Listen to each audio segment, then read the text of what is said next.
Salut et bienvenue sur ma chaîne. Aujourd'hui je vais vous présenter les murs dans le bâtiment. Que vous soyez acteur dans le génie civil ou juste curieux de comprendre des choses dans le domaine, alors vous êtes les bienvenus sur ma chaîne. Si vous êtes nouveau sur la chaîne, je vous invite à vous abonner à la chaîne et à activer la cloche de notification pour ne rien rater. Je m'appelle Ange, et je suis un technicien en génie civil. Sans plus tarder, on y va.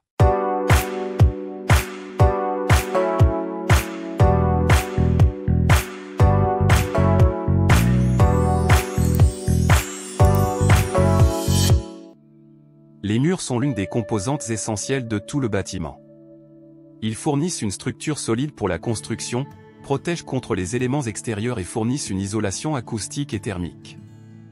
Nous allons explorer les différents types de murs utilisés dans les bâtiments modernes ainsi que les matériaux les plus couramment utilisés.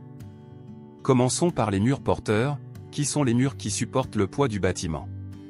Ils sont généralement construits en briques, en béton ou en pierre, et doivent être conçus pour résister aux forces de compression et de traction. Dans les structures à murs porteurs on distingue les éléments principaux suivants. Les murs gouttereaux et pignons, ils constituent l'ensemble des murs de façade. À part leur qualité porteuse, ils doivent offrir une isolation thermique et phonique suffisante.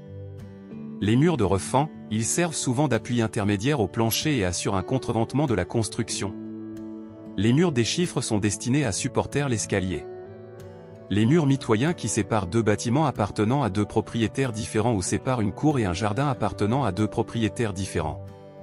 Voici une image illustrant ces murs énumérés ci-dessus.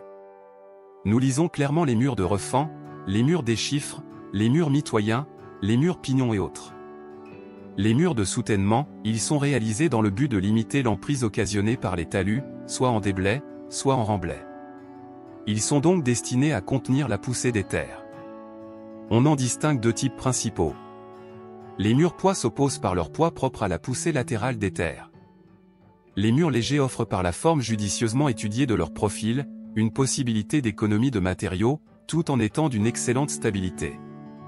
Il est important de noter que les murs doivent être construits en fonction des exigences du bâtiment et des réglementations en matière de construction.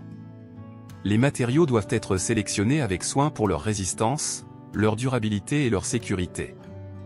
En conclusion, les murs sont l'un des éléments les plus importants de tout bâtiment, et leur construction et leur choix de matériaux doivent être soigneusement planifiés et exécutés pour garantir la sécurité et la stabilité de la structure. Merci de nous avoir suivis dans cette vidéo sur les murs dans le bâtiment. N'hésitez pas à vous abonner à la chaîne et à bientôt.